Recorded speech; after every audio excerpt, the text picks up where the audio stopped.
मित्रांनो, आपण नारळाला श्रीफळ म्हणतो आणि हा शब्द केवळ परंपरेतून आलेला नाही, तर त्यामागे खोल अर्थ दडलेला आहे. इतर कोणत्याही फळाच्या आधी श्री हा आदरार्थी शब्द लावला जात नाही, कारण नारळाला आपल्या संस्कृतीत पवित्रता, समृद्धी आणि शुद्धतेचे प्रतीक मानले गेले आहे. प्रत्येक शुभविधीत, देवपूजेत, गृहप्रवेशात किंवा नवीन कामाच्या सुरुवातीला नारळाचा समावेश असतो. बाहेरून कठीण कवच आणि आतून शुभ्र निर्मळ गाभा ही रचना आपल्याला एक संदेश देते की खऱ्या मूल्यांचा गाभा अंतःकरणात असतो. आपल्या पूर्वजांनी केवळ धार्मिक श्रद्धेमुळे नारळाला महत्त्व दिले नाही, तर त्यातील पोषक घटक सर्वांच्या शरीराला लाभावेत म्हणून तो प्रसाद म्हणून दिला गेला. कारण प्रसादाला कोणीही नकार देत नाही आणि अशा प्रकारे आरोग्यदायी घटक सर्वांपर्यंत पोहोचवण्याची ही एक सुंदर पद्धत होती. फळे खाण्याची सवय शरीरासाठी अत्यंत हितकारक मानली जाते, कारण त्यामध्ये जीवनसत्वे, खनिजे, तंतुमय घटक आणि नैसर्गिक साखर संतुलित प्रमाणात असते. वजन कमी करताना देखील फळांचा समावेश आहारात केला जातो, कारण ती पचायला हलकी आणि ऊर्जादायी असतात. प्रत्येक फळाचे गुणधर्म वेगळे असतात आणि नारळ हे त्यापैकी एक अत्यंत पौष्टिक फळ आहे. विशेषतः समुद्र किनाऱ्यालगतच्या प्रदेशांमध्ये नारळाचे मोठ्या प्रमाणावर उत्पादन होते आणि तेथील लोकांच्या दैनंदिन आहारामध्ये त्याचा नियमित समावेश केला जातो. आपल्या घरामध्ये आमटी, भाजी, चटणी किंवा गोड पदार्थ बनवताना खोबरे वापरण्याची परंपरा आहे. आपल्या आजी आजोबांना आधुनिक संशोधनाची गरज नव्हती. त्यांना अनुभवातूनच माहिती होते की नारळ शरीराला ऊर्जा देतो, पचन सुधारतो आणि त्वचा, केस निरोगी ठेवतो. मित्रांनो, प्रत्येक शुभकार्याची सुरुवात नारळानेच का केली जाते हा प्रश्न अनेकांना पडणे साहजिक आहे. काही जण म्हणतात की लोकांनी केवळ फायदे ऐकून नारळ खाल्ला नसता, म्हणून त्याला श्रीफळ म्हणून धार्मिक महत्त्व देण्यात आले, जेणेकरून तो प्रत्येकाच्या आहारामध्ये सहज सामावेल. काळानुसार नारळाला अमूल्य स्थान प्राप्त झाले. नारळाचे तेल केसांना मजबूती देते, त्वचेला पोषण देते आणि शरीराला शीतलता प्रदान करते. स्वयंपाकात वापरले जाणारे ताजे खोबरे केवळ चवीसाठी नसून त्यातील चांगली चरबी म्हणजेच हेल्दी फॅट्स आणि सूक्ष्म पोषक तत्वे शरीरासाठी लाभदायक असतात. म्हणूनच नारळाचा समावेश हा केवळ परंपरेचा भाग नसून आरोग्याचा आधार आहे. पण मित्रांनो, एक महत्त्वाची गोष्ट लक्षात घेणे आवश्यक आहे. नारळ योग्य प्रकारे आणि योग्य प्रमाणात वापरला तरच तो अमृता समान ठरतो, परंतु अयोग्य पद्धतीने किंवा अति प्रमाणात घेतल्यास काहींना तो जड जाऊ शकतो. कच्चा नारळ, सुकं खोबरं, नारळ पाणी आणि नारळ तेल प्रत्येक रूपाचे गुणधर्म वेगळे आहे. आयुर्वेदानुसार शरीर प्रकृतीनुसार त्याचा परिणाम बदलत असतो. काहींसाठी तो शीतल आणि पित्तशामक ठरतो, तर काहींमध्ये कफ वाढवू शकतो. म्हणूनच नारळाचा खरा लाभ मिळवण्यासाठी त्याचे स्वरूप, प्रमाण आणि वेळ यांचा विचार करणे आवश्यक आहे. पुढील भागात आपण नारळाचे आयुर्वेदिक गुण, त्याचे शरीरावर होणारे परिणाम आणि आपल्या प्रकृतीनुसार तो कसा घ्यावा ह्याबद्दल सविस्तर जाणून घेणार आहोत. तत्पूर्वी जर तुम्ही आपल्या यूट्यूब चॅनलवर नवीन असाल तर ह्या व्हिडिओला लाईक करून चॅनलला नक्की सबस्क्राईब करा, जेणेकरून अशाच प्रकारचे आरोग्यवर्धक कंटेंट्स नेहमीच तुम्हाला बघता येतील. चला तर मग मित्रांनो, व्हिडिओला लगेच सुरुवात करूया. मित्रांनो, आयुर्वेदामध्ये नारळाला नारिकेल असे म्हटले जाते आणि त्याचे प्रमुख 2 गुण विशेषत्वाने सांगितले आहे: शीतल आणि गुरु. शीतल म्हणजे शरीरातील अतिरिक्त उष्णता शांत करणारा. आजच्या धकाधकीच्या जीवनशैलीत आम्लपित्त, छातीमध्ये जळजळ, तोंडात कडूपणा, डोके गरम होणे किंवा त्वचेवर उष्णतेमुळे पुरळ येणे अशा तक्रारी अनेकांना जाणवतात. अशावेळी नारळाचे शीतल गुण शरीराला आतून थंडावा देतात. हा थंडावा फक्त तोंडाला किंवा त्वचेला जाणवणारा नसून तो शरीरातील पेशींपर्यंत पोहोचून पित्तदोष संतुलित करण्याचे कार्य करतो. पचनाग्नी फार तीव्र झाला असेल तर तो संतुलित ठेवण्यास मदत करतो आणि शरीरातील उष्णतेमुळे होणारा अस्वस्थपणा कमी करतो. त्यामुळे उन्हाळ्यात किंवा पित्त प्रकृतीच्या लोकांसाठी नारळ अत्यंत लाभदायक मानला जातो. परंतु नारळाचा दुसरा महत्त्वाचा गुण म्हणजे गुरु, म्हणजे पचायला जड. मित्रांनो, ह्याबाबत देखील समजून घेणे अत्यावश्यक आहे. जड अन्न शरीराला पोषण देत असले तरी ते योग्यरित्या पचले तरच त्याचा फायदा शरीराला मिळू शकतो. ज्यांना भूक चांगली लागते, जे नियमित व्यायाम करतात आणि ज्यांचे पचन व्यवस्थित आहे, त्यांच्यासाठी नारळ शरीर बांधणीसाठी, शक्तीसाठी आणि दीर्घकाळ टिकणाऱ्या ऊर्जेसाठी उपयुक्त ठरतो. परंतु दिवसभर बसून काम करणारे, कमी हालचाल असलेले किंवा गॅस, पोट फुगणे, बद्धकोष्ठता अशा तक्रारी असलेले लोक जर जास्त प्रमाणात नारळ खातील तर तो पूर्णपणे न पचता शरीरामध्ये जडत्व निर्माण करू शकतो. अपूर्ण पचनामुळे कफ वाढणे, जडपणा जाणवणे किंवा पचन संस्थेवर ताण येणे शक्य आहे. म्हणूनच प्रमाण आणि पचनशक्ती यांचा विचार करणे अत्यंत गरजेचे आहे. दोषांच्या दृष्टीने पाहता नारळ पित्त शांत करतो आणि त्यातील नैसर्गिक स्निग्धता वातदोषालाही आराम देते. शरीरातील कोरडेपणा, सांधेदुखी, त्वचेचा कोरडेपणा किंवा नसांमध्ये ताण जाणवत असेल तर त्याचे स्निग्ध आणि पोषक गुण फायदेशीर ठरतात. मात्र कफ प्रवृत्ती असलेल्या व्यक्तींनी विशेष काळजी घेणे आवश्यक आहे. कारण जास्त प्रमाणात नारळ खाल्ल्यास कफ वाढून सर्दी, सायनस, कफ संचय किंवा वजन वाढ यांसारख्या समस्या उद्भवू शकतात. आयुर्वेदाचा मुख्य संदेश असा आहे की कोणतेही अन्न चांगले किंवा वाईट नसते. ते आपल्या प्रकृतीनुसार आणि प्रमाणानुसार योग्य किंवा अयोग्य ठरत असते. त्यामुळे स्वतःची प्रकृती ओळखून आणि मर्यादित प्रमाणात नारळाचा वापर केल्यास त्याचे आरोग्यदायी लाभ अधिक प्रभावीपणे मिळू शकतात. कच्चा नारळ म्हणजे शरीरासाठी निसर्गाने दिलेले एक प्रभावी टॉनिक मानले जाते. आयुर्वेदानुसार तो शरीरातील 7 धातूंना म्हणजेच रस, रक्त, मांस, मेद, अस्थि, मज्जा आणि शुक्र यांना पोषण देण्याचे कार्य करतो. दीर्घ आजारानंतर शरीरामध्ये अशक्तपणा, थकवा किंवा ऊर्जा कमी जाणवत असेल तर थोड्या प्रमाणात कच्चा नारळ आणि गूळ एकत्र घेणे शरीराला नैसर्गिक शक्ती देऊ शकते. हा पर्याय सप्लिमेंट्सपेक्षा अधिक संतुलित आणि सहज पचणारा मानला जातो, कारण त्यातील पोषक घटक शरीरात हळूहळू शोषले जातात. त्याचबरोबर त्याचे शीतल गुण शरीरातील उष्णता कमी करून मूत्रमार्गाच्या तक्रारींमध्येही मदत करतात. वारंवार लघवीत जळजळ, UTI किंवा पित्तामुळे होणारी अस्वस्थता यामध्ये कच्चा नारळ शरीराला आतून थंडावा देतो आणि मूत्रमार्ग शुद्ध ठेवण्यास सहाय्य करतो. पोषण मूल्यांच्या दृष्टीने पाहता कच्चे नारळ म्हणजेच ओले खोबरे हे निरोगी चरबी, फायबर, लोह आणि मॅग्नीजचा उत्तम स्रोत आहे. त्यातील मुबलक फायबर पचनसंस्था सुरळीत ठेवते, बद्धकोष्ठता कमी करते आणि आतड्यांचे आरोग्य सुधारते. मध्यम साखळी फॅटी ॲसिड्स शरीरात पटकन ऊर्जा निर्माण करतात. त्यामुळे सकाळी रिकाम्या पोटी किंवा दिवसाच्या सुरुवातीला थोड्या प्रमाणात घेतल्यास दीर्घकाळ ऊर्जा टिकून राहते. हे घटक भूक नियंत्रित ठेवण्यास मदत करतात, ज्यामुळे वारंवार खाण्याची इच्छा कमी होते आणि वजन नियंत्रणात राहण्यास सहाय्य मिळते. त्याचबरोबर नारळातील अँटीबॅक्टेरियल आणि अँटीव्हायरल गुणधर्म रोगप्रतिकार शक्ती वाढवण्यास हातभार लावतात, ज्यामुळे शरीर इन्फेक्शनपासून अधिक सुरक्षित राहू शकते. त्वचा, केस, हाडे आणि हृदयाच्या आरोग्यासाठी देखील कच्चा नारळ उपयुक्त मानला जातो. त्यातील नैसर्गिक फॅटी ॲसिड्स त्वचेच्या पेशींना आतून पोषण देतात, ज्यामुळे त्वचा मऊ, लवचिक आणि तेजस्वी दिसू लागते. नियमित आहारामध्ये त्याचा समावेश केल्यास केसांना बळकटी मिळते आणि कोरडेपणा कमी होतो. मॅग्नीज आणि लोह यांसारखी खनिजे हाडांची मजबूती वाढवतात आणि हिमोग्लोबिनची पातळी सुधारण्यास मदत करतात. मित्रांनो, काही संशोधनानुसार योग्य प्रमाणात घेतल्यास तो शरीरातील चांगल्या कोलेस्ट्रॉलची म्हणजेच HDLची पातळी वाढवून हृदयासाठीही लाभदायक ठरू शकतो. मात्र नारळात कॅलरीचे प्रमाण तुलनेने जास्त असल्याने तो नेहमी मर्यादित प्रमाणात आणि आपल्या पचनशक्तीनुसारच घ्यायला हवा, कारण कोणतेही पौष्टिक अन्न अतिप्रमाणात घेतल्यास त्याचे दुष्परिणाम होऊ शकतात. नारळ सुकल्यावर त्यातील पोषक घटक अधिक संकेंद्रित म्हणजेच कॉन्सन्ट्रेट होतात, ज्यामुळे सुकं खोबरं ऊर्जा आणि पोषणाचा घनस्रोत मानला जातो. विशेषतः मेंदूसाठी ते उपयुक्त समजले जाते, कारण त्यातील अँटीऑक्सिडंट्स मेंदूच्या पेशींना ऑक्सिडेटिव्ह स्ट्रेसपासून संरक्षण देण्यास मदत करतात. मध्यम साखळी फॅटी ॲसिड्स मेंदूला त्वरित ऊर्जा उपलब्ध करून देतात, ज्यामुळे मानसिक स्पष्टता आणि एकाग्रता सुधारण्यास हातभार लागू शकतो. अभ्यास करणाऱ्या विद्यार्थ्यांसाठी किंवा वयानुसार विस्मरण वाढू लागलेल्या व्यक्तींकरिता सुक्या खोबऱ्याचा मर्यादित प्रमाणात समावेश फायदेशीर ठरू शकतो. नियमित आणि संतुलित आहारासोबत घेतल्यास ते मेंदूच्या कार्यक्षमतेला नैसर्गिक आधार देऊ शकते. हाडांच्या आरोग्यासाठीही सुकं खोबरं उपयुक्त मानले जाते. त्यामध्ये मॅग्नीज, कॉपर आणि सेलेनियम सारखी सूक्ष्म खनिजे आढळतात, जी अस्थिधातू मजबूत ठेवण्यास मदत करतात. सांधेदुखी, हाडांची ठिसूळता किंवा वयानुसार जाणवणारी कमजोरी यामध्ये योग्य प्रमाणात सेवन केल्यास फायदा मिळू शकतो. त्याचबरोबर सुक्या खोबऱ्यातील फायबर पचनक्रिया सुधारते, आतड्यांची हालचाल सुरळीत ठेवते आणि बद्धकोष्ठता कमी करण्यास सहाय्य करते.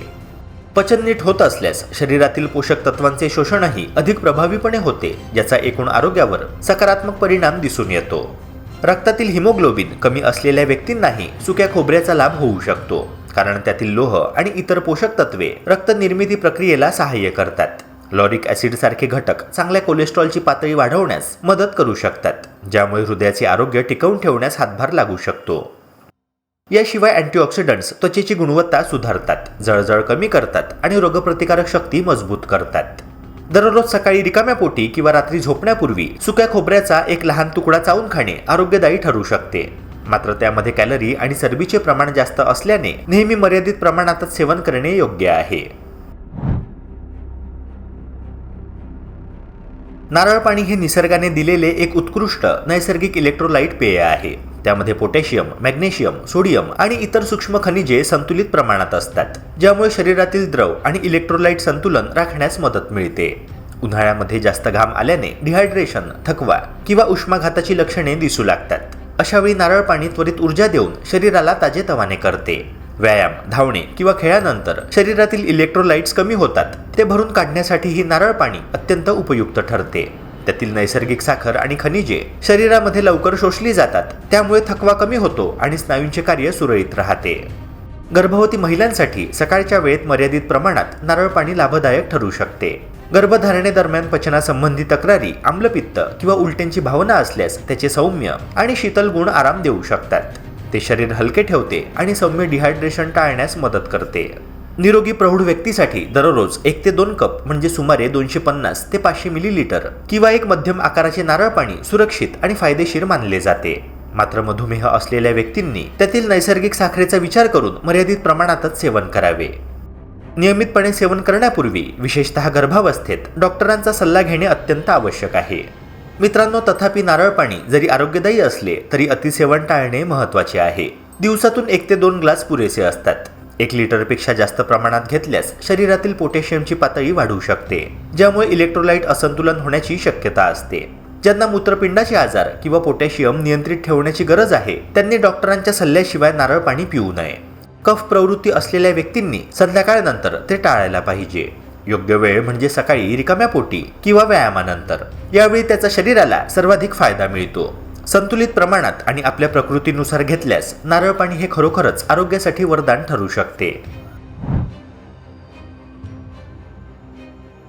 शुद्ध नारळ तेल हे केवळ केसांसाठी मर्यादित नसून संपूर्ण शरीराच्या आरोग्यासाठी उपयुक्त मानले जाते.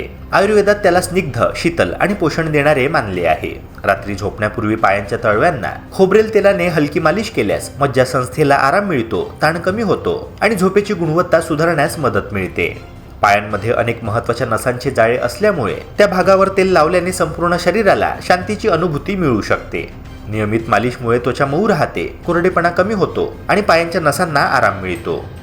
सकाळी ऑइल पुलिंग पद्धतीने नारळ तेल तोंडामध्ये 5 ते 10 मिनिटे हलके फिरवणे ही एक प्राचीन आरोग्य पद्धती आहे. यामुळे हिरड्यांचे आरोग्य सुधारण्यास, तोंडातील जंतू कमी करण्यास आणि दुर्गंधी दूर करण्यास मदत होते असे मानले जाते. नारळ तेलातील लॉरिक ॲसिडमध्ये अँटीबॅक्टेरियल गुणधर्म आढळतात, जे तोंडातील सूक्ष्म जंतूंवर नियंत्रण ठेवण्यास सहाय्य करतात. तसेच स्वयंपाकात मर्यादित प्रमाणात नारळ तेल वापरल्यास त्यातील मध्यम साखळी फॅटी ॲसिड्स शरीरात पटकन ऊर्जा निर्माण करतात. लहान सहान जखम, भाजणे किंवा त्वचेचा किरकोळ त्रास असल्यास बाहेरून लावल्याने त्याचे सौम्य अँटीबॅक्टेरियल गुण उपयुक्त ठरू शकतात. मजबूत आणि निरोगी पायांसाठी नारळाचा वापर विशेष लाभदायक ठरतो. रात्री किंचित कोमट केलेले खोबरेल तेल पाय, पिंडऱ्या आणि गुडघ्यांना लावून मालिश केल्यास रक्ताभिसरण सुधारते, स्नायू अधिक लवचिक राहतात आणि सांधेदुखी कमी होण्यास मदत मिळते. आहारात कच्चा नारळ किंवा खोबरं समाविष्ट केल्यास शरीराला निरोगी चरबी, जीवनसत्वे आणि खनिजांचा पुरवठा मिळतो, ज्यामुळे स्नायूंची ताकद वाढण्यास हातभार लागतो. नारळ पाणी नैसर्गिक इलेक्ट्रोलाइट्स देऊन स्नायूंचे कार्य सुरळीत ठेवते. मात्र कोणतीही गोष्ट अतिप्रमाणात न करता संतुलित आणि नियमित वापर केल्यासच त्याचा खरा फायदा मिळतो. मित्रांनो, आपण रोजच्या स्वयंपाकात जे पदार्थ वापरतो त्यांच्याकडे बहुतेक वेळा केवळ चव आणि परंपरा ह्या दृष्टीने आपण पाहत असतो, परंतु त्यांच्या पोषण मूल्यांचा आणि शरीरावर होणाऱ्या परिणामांचा सखोल विचार क्वचितच करत असतो. नारळ हा त्यापैकीच एक महत्त्वाचा घटक आहे. सकाळच्या नाश्त्यापासून ते सणावाराच्या पक्वान्नांपर्यंत, चटणीपासून ते गोड पदार्थांपर्यंत नारळ अगदी सहज मिसळलेला दिसतो. किनारी भागामध्ये तर तो जीवनशैलीचाच एक भाग आहे, परंतु देशाच्या इतर भागांतही त्याचा वापर कमी नाही. खोबरं किसून भाजीमध्ये घालणं, नारळाचं दूध वापरून रस्सा तयार करणं, तेलाच्या स्वरूपात केसांपासून त्वचेपर्यंत त्याचा उपयोग करणं, अशा अनेक पद्धतींनी हा एकच पदार्थ आपल्या आयुष्याशी जोडला गेला आहे. विशेष म्हणजे तो वर्षभर उपलब्ध असतो आणि साठवणूक करणे देखील सोपे असते. पण आपण त्याचा विचार फक्त चव वाढवणारा घटक म्हणून करत असतो आणि तेव्हा त्याची खरी ताकद आपल्याला कळत नाही. प्रत्यक्षात नारळामध्ये असलेली नैसर्गिक चरबी, सूक्ष्म खनिज द्रव्ये, तंतुमय घटक आणि ऊर्जा देणारे गुणधर्म यामुळे तो एक संतुलित आहाराचा महत्त्वाचा भाग ठरू शकतो. त्यामुळे आज नारळाकडे केवळ स्वयंपाकातील सजावट म्हणून नव्हे तर आरोग्यदायी साथीदार म्हणून पाहण्याची गरज आहे.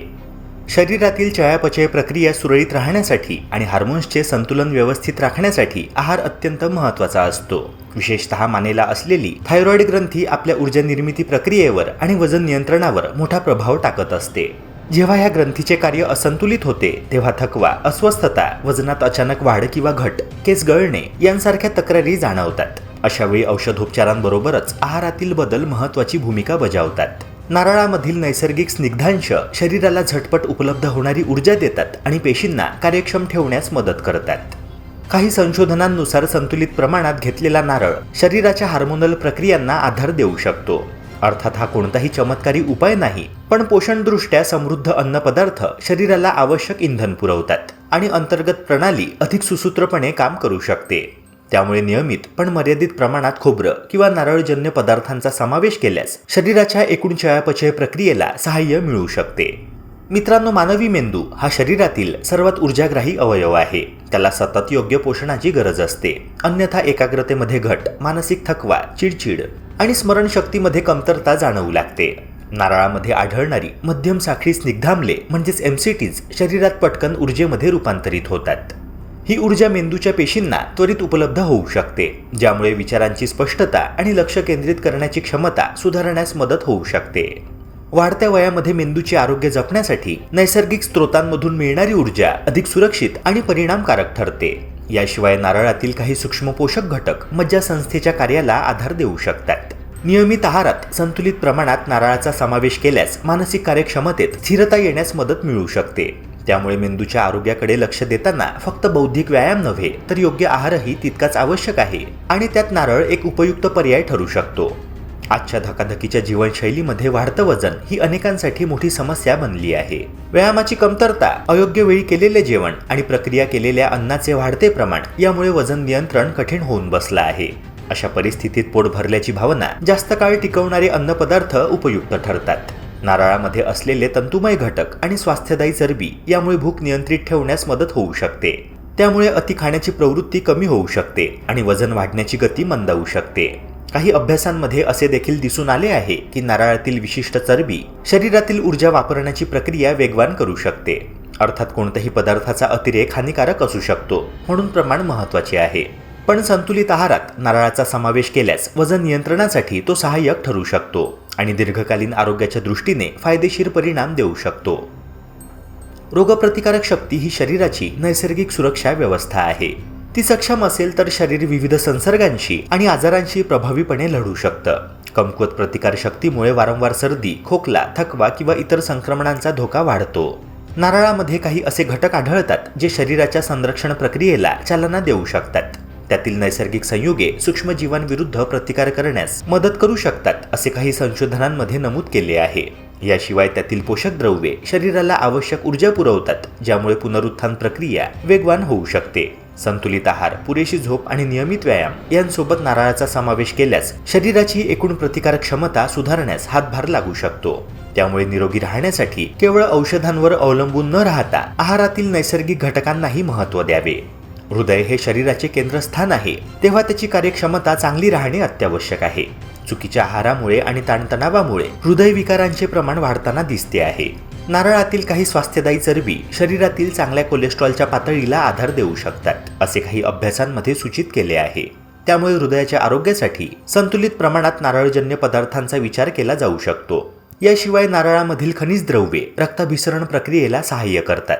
मात्र प्रत्येक व्यक्तीची प्रकृती वेगळी असल्याने आहारामध्ये बदल करण्यापूर्वी तज्ज्ञांचा सल्ला घेणे आवश्यक आहे. योग्य प्रमाण, संतुलित जीवनशैली आणि नियमित तपासणी ह्या गोष्टी पाळल्यास नारळ हा केवळ चवीचा भाग न राहता हृदयाच्या आरोग्याचा साथीदार ठरू शकतो. अशा प्रकारे साधा आणि सर्व परिचित असलेला नारळ प्रत्यक्षात शरीराच्या अनेक प्रणालींना आधार देणारा बहुगुणी आणि उपयुक्त असा नैसर्गिक आहार घटक आहे.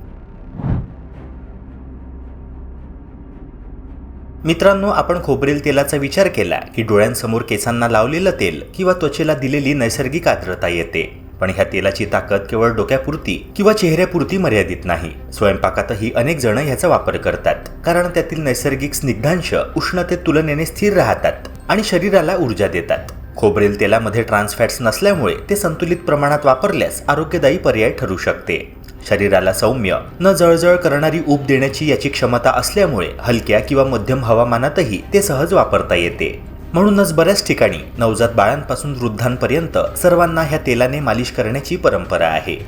परंतु अनेकांना माहिती नसलेली एक गोष्ट म्हणजे तळपायांवर नियमितपणे खोबरेल तेल लावल्यास शरीरावर व्यापक सकारात्मक परिणाम दिसू शकतात.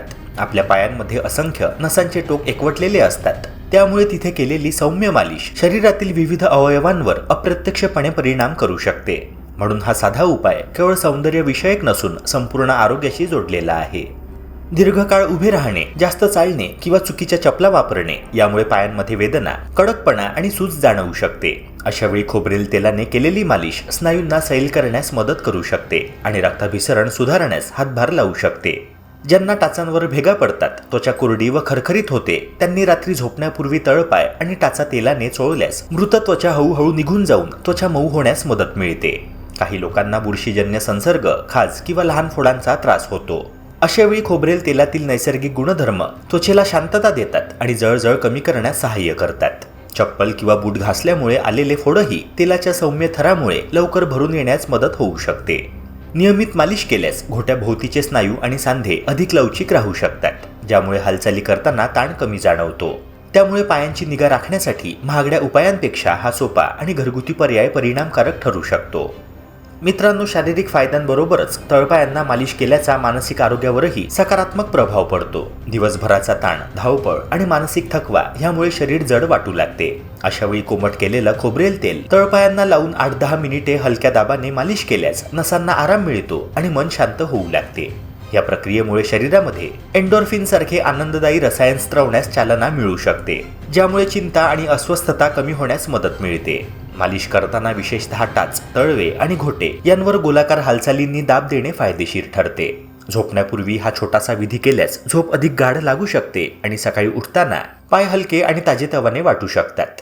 अशा प्रकारे आपल्या घरात सहज उपलब्ध असलेले खोबरेल तेल हे केवळ सौंदर्य साधन नसून पायांपासून मनापर्यंत पोहोचणारे आरोग्य संवर्धनाचे प्रभावी माध्यम ठरू शकते. मित्रांनो, छोटेसे दिसणारे हे नारळ आपल्या आरोग्यासाठी किती बहुपयोगी आहे हे आपण आताच पाहिले. नारळ कच्चे असो, सुके असो, पाणी असो किंवा तेल असो, त्याच्या प्रत्येक रूपात त्यात आयुर्वेदिक संपत्ती दडलेली आहे. मात्र योग्य प्रमाण, योग्य वेळ आणि आपल्या प्रकृतीनुसार वापर करणे अत्यावश्यक आहे. जर ही माहिती तुम्हाला उपयुक्त वाटली असेल तर व्हिडिओला नक्की लाईक करा, शेअर करा आणि चॅनलला सबस्क्राईब करायला विसरू नका. मित्रांनो, आयुर्वेदाला स्वीकारा, निरोगी राहा आणि आनंदाने प्रत्येक दिवस जगा. पुन्हा भेटूया एका नव्या व्हिडिओसह. जय हिंद, जय महाराष्ट्र.